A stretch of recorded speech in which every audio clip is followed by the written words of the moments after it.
All right. Well, hello guys. My name is Kendall Stanford. Today I'm going to be talking to y'all about cocaine. How much fun does that sound like? Yeah. Sounds like fun. So I'm just curious. How many people in here think that marijuana is worse than cocaine? Anyone? What about cocaine's worse than marijuana? All of you, right? So can you tell me why pharmacies allow cocaine in their pharmacies except for no medical marijuana? That's my question. So today we're going to be talking about that. First of all, we need to talk a little bit about what cocaine and marijuana do to your bodies. So cocaine is pretty much a stimulant. You know, it hypes you up, makes you want to do stuff, get everything done. It makes you happy, right?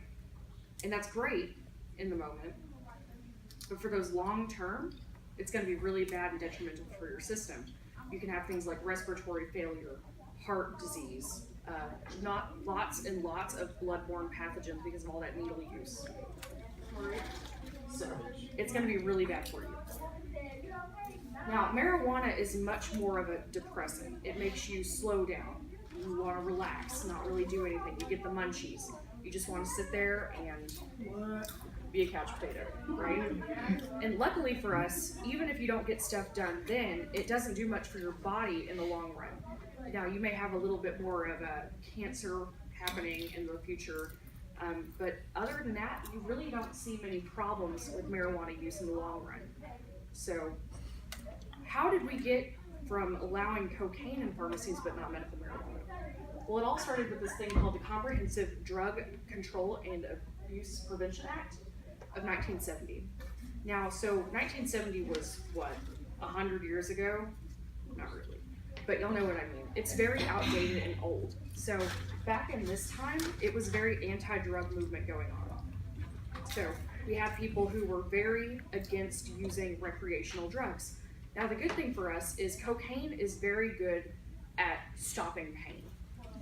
I'm sure, have y'all ever heard about if a person who's hyped up on drugs is trying to attack you, they're almost like Superman because they never get hurt, right?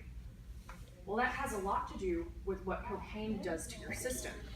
Cocaine is a very good analgesic, which is what we use to describe things that are pain blockers. You know, they cut off the nervous system and they stop any kind of senses going through the brain. Now, that's what we use cocaine for in pharmacies. They'll use it in surgery sometimes, much more often than they did in the past than they do now that we have more synthetic and better drugs for your body. Now, marijuana, all it does is it's a relaxant. So it's very versatile. It can work for anti-seizures. If you name something, it really can do it, you know. Mm-hmm. So it goes from anything from schizophrenia to seizure prevention to chemotherapy. Unfortunately, we don't have much research on it at this time because it is still such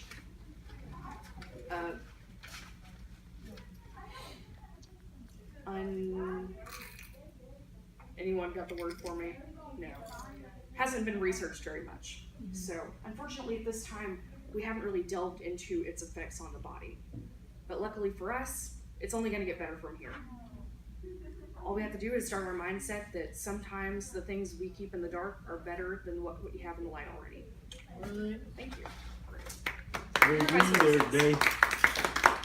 Patrick Hollow.